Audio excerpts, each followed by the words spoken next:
I wasted 2 years stuck in analysis paralysis, and honestly, it still irritates me. When I left the military, I had this fire to learn everything: psychology, philosophy, business, photography. But I was so terrified of picking the wrong thing that I just picked nothing. 2 years disappeared while I waited for some sign that never came. And looking back, I realized it wasn't about being careful, it was just fear. So in this video, I'm going to walk you through the exact system that got me unstuck. This is what I wish someone had told me back then. And if you're in the same spot as I was, this will save you years. But I gotta warn you, there's a mental trap in the first step that almost stopped me before I started. After the military, my curiosities were pulling me everywhere: psychology, photography, business, philosophy. I kept thinking that if I just waited long enough, something would eventually reveal itself. Spoiler alert, that never happened. And here's what made it worse. I also believed I wasn't smart enough to learn this stuff because I took high school as a joke. My classmates went to college, but I went into the military. And even though I had to educate myself in the military, I still always felt like I was behind everyone else. So I was stuck in this trap, too afraid to pick the wrong thing and too convinced I wasn't smart enough to learn it anyway. But here's what I eventually figured out. Analysis paralysis isn't strategy. It's just fear in disguise. And intelligence isn't fixed. It's built through effort. Maybe you're brilliant at coding, but slow at learning guitar because you've got kids and you can only practice at night. Different circumstances, different speeds. Neither person is smarter than the other. So here's what finally got me moving. And this might sound too simple, but just open up YouTube right now. Look at your homepage. What videos keep showing up? The algorithm knows your curiosities better than you think. If your homepage is full of philosophy videos, you're probably curious about philosophy. So try this. Check your YouTube homepage and note what topics keep showing up. Also look at problems in your life. What knowledge would solve those? Then pick one subject. It doesn't have to be perfect. And stop comparing yourself to other people. Stop waiting to feel ready. The only way to get smarter is to start learning. Even if you realize later it's not what you thought, you still learned something. Nothing is wasted. All right, you picked your subject. Now this next step separates people who actually learn from people who just think about learning. I can't tell you how many times I've said, at some point, I'm going to learn how to do that. You know what happened? Nothing, because learning at some point isn't a plan. And without a clear goal, your brain doesn't have a target to aim at, and you're just left wandering around. And wandering feels like progress, but it's not. You need a SMART goal: specific, measurable, achievable, relevant, and time-bound.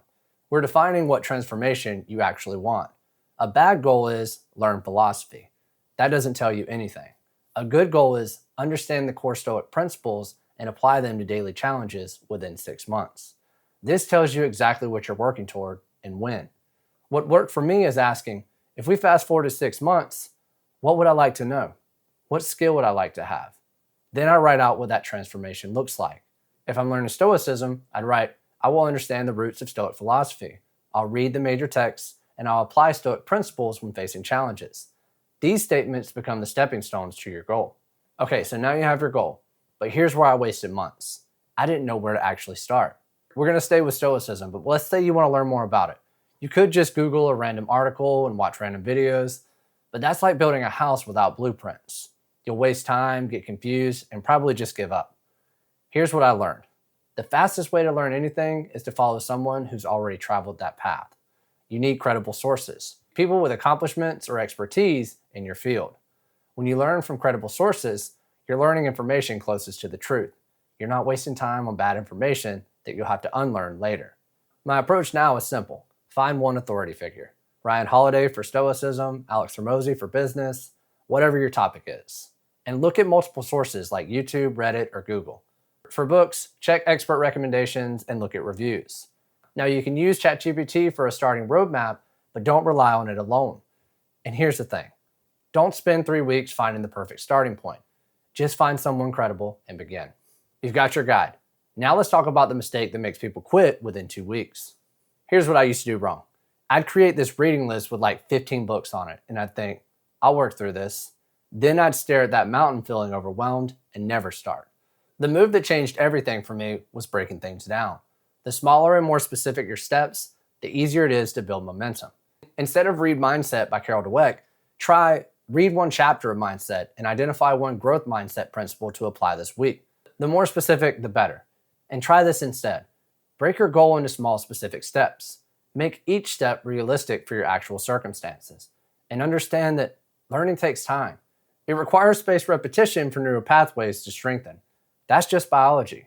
Before you set your timeline, research whether it's achievable. Better to have a realistic timeline you stick to than an ambitious one that makes you quit. Now, here's something I need to warn you about, because this almost made me quit multiple times.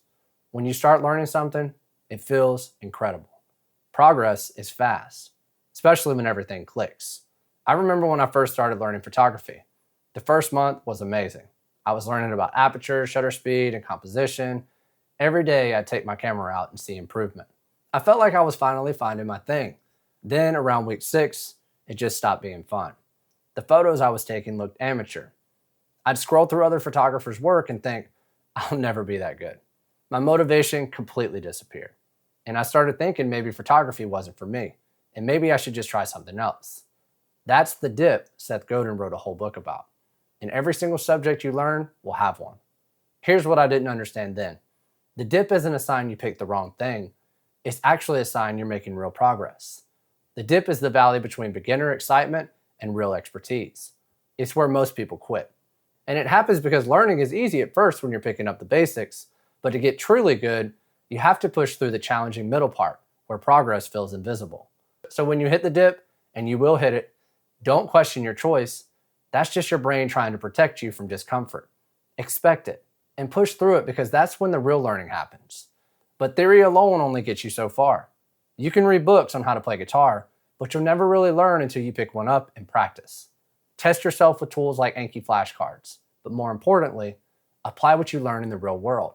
If you're learning stoicism, practice principles when facing challenges. Put yourself in situations where you have to use the knowledge. Practice and get feedback and stay consistent, and you will improve. It's just a matter of time. 2 years. That's how long I wasted standing still. Too afraid to make the wrong decision. Any direction would have been better than no direction. You don't need to have it figured out. You don't need the perfect subject, and you don't need to be smarter than everyone else. You just need to start. Here's what I'd suggest. Pick something you're curious about. Set a clear goal with a smart framework and find one credible guide. Then break it into small, specific steps and test your knowledge constantly. Remember, everyone learns at different rates. Everyone's circumstances are different. Don't compare your chapter 1 to someone else's chapter 20. Stop overthinking and stop waiting for the perfect moment. Just pick something and start today. It can feel overwhelming when you're doing this all by yourself. So if you'd like to work together to reach your self-education goal, check out the top link in the description. Keep learning, keep growing, keep going, and I'll see you in the next one.